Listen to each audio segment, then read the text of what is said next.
കേരളത്തിന് ഒരു കേന്ദ്രമന്ത്രിയുണ്ടല്ലോ. കേരളത്തിൽ തേനും പാലുമൊക്കെ ഒഴുക്കുമെന്ന് പ്രഖ്യാപിച്ച് കേന്ദ്ര സഹമന്ത്രിയായ സാക്ഷാൽ സുരേഷ് ഗോപി. കേരളത്തിൽ MP ആകുന്നതിന് മുൻപ് സുരേഷ് ഗോപി നൽകിയ വാഗ്ദാനങ്ങൾ വളരെ വലുതായിരുന്നു. വികസനം ഒന്നു മാത്രം ഉയർത്തിപ്പിടിച്ചായിരുന്നു സുരേഷ് ഗോപിയുടെ വോട്ടുപിടുത്തം. എന്നാൽ കേരളത്തിന്റെ ഏറ്റവും വലിയ ആവശ്യത്തെ കേന്ദ്രമന്ത്രി ഏതാണ്ട് പൂർണ്ണമായും വിസ്മരിച്ച മട്ടാണ്. അത് കേരളത്തിലെ റെയിൽവേ യാത്രാ ക്ലേശമാണ്. നമുക്കറിയാവുന്ന പോലെ റെയിൽവേ ഇനത്തിൽ എന്നും അവഗണന മാത്രം നേരിട്ട ചരിത്രമുള്ള ഒരു സംസ്ഥാനമാണ് കേരളം. ഇത്തവണത്തെ റെയിൽവേ ബഡ്ജറ്റിലും വലിയ പ്രഖ്യാപനങ്ങൾ പുതിയ കേന്ദ്രമന്ത്രിയുടെ സ്വാധീനത്താൽ ഉണ്ടാകുമെന്ന് പ്രതീക്ഷിച്ചിരുന്നവരാണ് മലയാളികൾ. പക്ഷേ ബഡ്ജറ്റ് പുറത്തു വന്നപ്പോൾ ഇന്ത്യയിൽ തന്നെ ഏറ്റവും കുറവ് ബഡ്ജറ്റ് വിഹിതം ലഭിച്ച സംസ്ഥാനങ്ങളിലൊന്നായി കേരളം മാറി. പക്ഷേ കേരളത്തിൽ ലഭിച്ച 2 വന്ദേ ഭാരത് അത് കേരളത്തിനുള്ള മോദിയുടെ സമ്മാനമാണെന്ന് വരെ പറഞ്ഞു വെച്ചു കേരളത്തിലെ BJP നേതാക്കൾ. മൂന്നാമതൊരു വന്ദേ ഭാരത് കൂടി കേരളത്തിന് അനുവദിക്കുകയുണ്ടായി, എറണാകുളം ബംഗളൂരു റൂട്ട്. എന്നാൽ അത് ഇപ്പോൾ പ്രവർത്തനം നിലച്ചിട്ട് അതിൻ്റെ സർവീസ് അവസാനിപ്പിച്ചിട്ട് മാസം 1 പിന്നിടുകയാണ്. കേരളത്തിലെ മുഖ്യധാരാ മാധ്യമങ്ങൾ ഈ മൂന്നാമത്തെ വന്ദേ ഭാരത് വന്ന ഘട്ടത്തിൽ വലിയ വാർത്തയായി നൽകിയ മാധ്യമങ്ങൾ പോലും ഇത് കണ്ടില്ല എന്ന് നടിക്കുകയാണ്.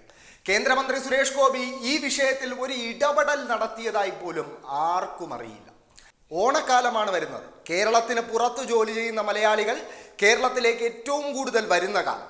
ഈ ഘട്ടത്തിൽ എറണാകുളം ബംഗളൂരു റൂട്ടിലെ മിക്ക ട്രെയിനുകളുടെയും ബുക്കിംഗ് വെയിറ്റിംഗ് ലിസ്റ്റിലാണ്. സ്വകാര്യ ബസ് ജീവനക്കാരാകട്ടെ ബസ് സർവീസുകളും വലിയ രീതിയിൽ നിരക്ക് വർധന നടപ്പിലാക്കി ഒരു കൊള്ളയ്ക്ക് തന്നെ വഴിയൊരുക്കുന്നു. ഈ ഘട്ടത്തിൽ കേന്ദ്രമന്ത്രി എന്തു ചെയ്യുകയാണ് എന്നൊരു ചോദ്യം പല മലയാളികളും, പ്രത്യേകിച്ച് ഈ റൂട്ടിൽ യാത്ര ചെയ്യാൻ വിധിക്കപ്പെട്ട മലയാളികൾ ഇപ്പോൾ സമൂഹ മാധ്യമങ്ങളിലൂടെ ചോദിക്കുകയാണ്. അവരുടെ ചോദ്യം സാക്ഷാൽ സുരേഷ് ഗോപിയോട് തന്നെയാണ്. കാര്യം അദ്ദേഹമാണ് കേരളത്തിലെ ഒരു ലോക്സഭാ മണ്ഡലത്തിൽ നിന്നും വികസനം വരുമെന്ന് പറഞ്ഞ് വോട്ട് പിടിച്ച് ജയിച്ചത്.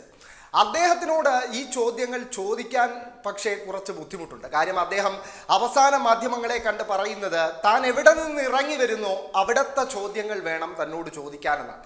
ഓഫീസിൽ നിന്ന് ഇറങ്ങി വരുമ്പോൾ ഓഫീസിനെ കുറിച്ചുള്ള ചോദ്യം, അമ്മയുടെ ഓഫീസിൽ നിന്ന് ഇറങ്ങി വരുമ്പോൾ അതിനെക്കുറിച്ചുള്ള ചോദ്യം. അങ്ങനെയാണെങ്കിൽ സുരേഷ് ഗോപി ഒരു റെയിൽവേ സ്റ്റേഷനിൽ നിന്ന് ഇറങ്ങി വരുമ്പോൾ മാത്രമേ മലയാളികൾക്ക് മാധ്യമപ്രവർത്തകർക്കും ഈ ചോദ്യങ്ങൾ ചോദിക്കാൻ അവസരമുണ്ടാകും. എന്തായാലും സുരേഷ് ഗോപിയോട് ചോദ്യങ്ങൾ ചോദിച്ച് അതിന് കൃത്യമായ മറുപടി വാങ്ങാമെന്നൊരു പ്രതീക്ഷ കേരളത്തിൽ ആർക്കും ഉണ്ടാകുമെന്ന് തോന്നുന്നില്ല. കാരണം അദ്ദേഹം കേന്ദ്രമന്ത്രിയായതിനു ശേഷം കേരളത്തിലെ ഏറ്റവും വലിയ ആവശ്യങ്ങളിലൊന്നായ റെയിൽവേ യാത്രാ ക്ലേശം പരിഹരിക്കുക എന്ന വിഷയത്തിൽ അദ്ദേഹത്തിൻ്റെ ഭാഗത്ത് നിന്നും യാതൊരു നടപടിയും ഉണ്ടായിട്ടില്ല എന്ന് മാത്രമല്ല, അദ്ദേഹം കേന്ദ്ര റെയിൽവേ വകുപ്പ് മന്ത്രി അശ്വനി വൈഷ്ണവിനെ സന്ദർശിച്ചതായി പോലുമുള്ള ഒരു ചിത്രം പോലും കേരളത്തിലെ ഒരു മാധ്യമങ്ങളും റിപ്പോർട്ട് ചെയ്ത് കണ്ടിട്ടില്ല.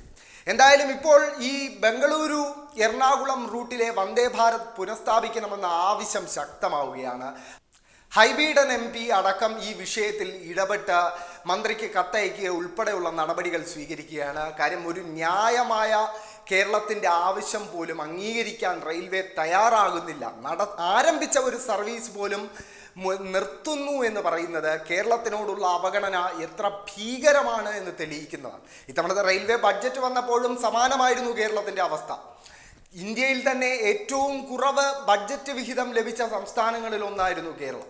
2 കേന്ദ്രമന്ത്രിമാരുണ്ടായിരുന്നിട്ടും കേരളത്തിൻ്റെ അവസ്ഥ ഇതാണെങ്കിൽ, കേന്ദ്രമന്ത്രിമാരില്ലാത്ത ഒരവസ്ഥയായിരുന്നു കേരളത്തിൽ സംജാതമായതെങ്കിൽ എത്ര ഭീകരമായിരിക്കും കേരളത്തോടുള്ള അവഗണന എന്നാണ് ചിലർ സമൂഹ മാധ്യമങ്ങളിൽ പങ്കുവയ്ക്കുന്നത്. എന്തായാലും കേന്ദ്രമന്ത്രി സുരേഷ് ഗോപി ഈ വിഷയത്തിൽ ഇടപെടുമെന്ന് പ്രതീക്ഷിക്കുന്നതിൽ അർത്ഥമില്ല. പക്ഷേ അദ്ദേഹത്തിന് നേരെയുള്ള വിമർശനങ്ങൾ ഇപ്പോൾ സമൂഹ മാധ്യമങ്ങളിൽ ശക്തമാവുകയാണ്.